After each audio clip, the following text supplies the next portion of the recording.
Assalamualaikum warahmatullahi wabarakatuh. Bagaimana kabarnya Ananda Soli dan Solihah? Semoga semua selalu sehat dan tetap semangat dalam belajar ya. Hari ini kita akan mempelajari tema 5 cuaca, subtema 3 pengaruh perubahan cuaca dalam kehidupan sehari-hari, pembelajaran 3. Silahkan kalian simak video berikut ini. Perubahan cuaca tak hanya berpengaruh pada hasil panen, akan tetapi juga berpengaruh pada alat transportasi.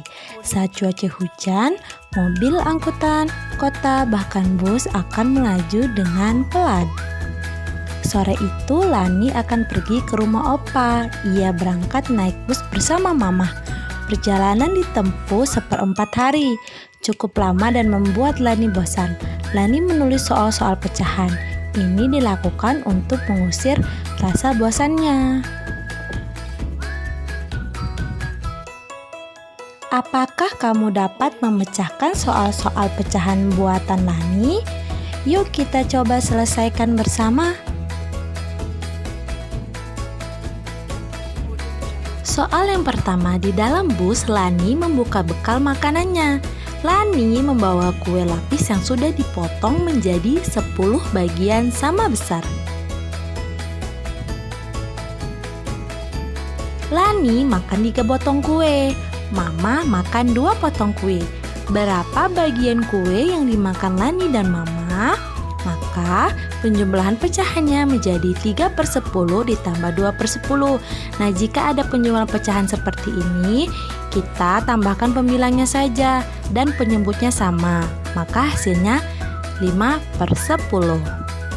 Kemudian soal nomor 2, Lani membawa bekal buah apel. 1 buah apel dipotong menjadi 8 bagian. Lani makan 4 bagian, Papa makan 2 bagian. Berapa bagian buah apel yang dimakan Lani dan Papa? Maka penjumlahan pecahannya menjadi 4/8 ditambahkan dengan 2/8. Nah, penyebutnya masih sama. Oleh karena itu kita hanya menyumbangkan pembilangnya saja. Jadi hasilnya adalah 6/8. Nah, untuk soal ketiga ini berbeda dengan soal nomor 1 dan nomor 2. Nah, sebelum berangkat, Mama menggoreng pempek lenjer. 1 lenjer dipotong menjadi 6 bagian. Lani makan 2 potong, Mama juga makan 2 potong. Berapa potong pempek lenjer tersisa untuk Papa? Untuk jenis soal cerita seperti ini, kita menggunakan 2 macam operasi pecahan. Yang pertama itu penjumlahan pecahan dan yang kedua pengurangan pecahan, karena yang ditanya adalah sisa. Nah, untuk langkah pertama itu kita tambahkan dulu pempek yang telah dimakan Lani dan dimakan Mama. Maka penjumlahan pecahannya adalah 2/6 ditambah dengan 2/6. Nah, penyebutnya masih sama, berarti kita nambahkan bagian atasnya aja, berarti hasilnya 4/6. Setelah itu kita kurangkan, karena yang ditanya adalah sisanya. Nah, kemudian langkah selanjutnya adalah 6/6 dikurangi 4/6. Maka hasilnya adalah 2/6. Seperti itu.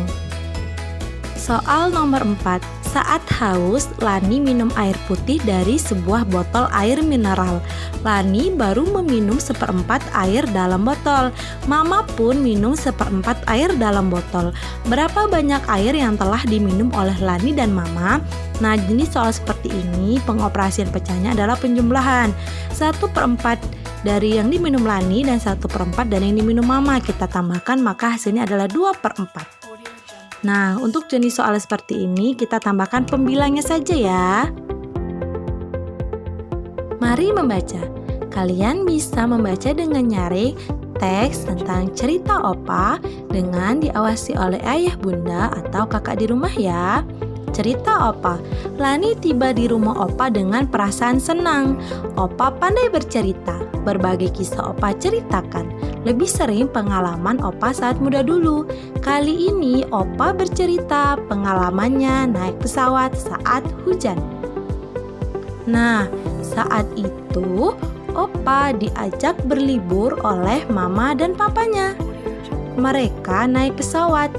Opa senang sekali terbang di udara, melihat pemandangan di bawah yang sangat indah. Tiba-tiba, Opa merasakan guncangan. Pramugari mengumumkan cuaca mulai hujan. Suara petir terdengar menggelegar. Awan putih berganti kelabu. Bersyukur, tak lama kemudian cuaca mulai berubah. Ketika masuk wilayah yang dituju, cuaca cerah. Matahari terlihat bersinar.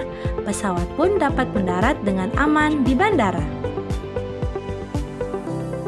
Lani ikut lega mendengar akhir cerita Opa. Ia juga berharap dapat merasakan naik pesawat. Akan tetapi bukan pada saat hujan. Apakah kamu sudah pernah naik pesawat pada saat hujan? Atau terjadi hujan saat naik kendaraan lain? Nah, Lani senang mendengar cerita Opa. Lani juga senang melihat koleksi lukisan Opa.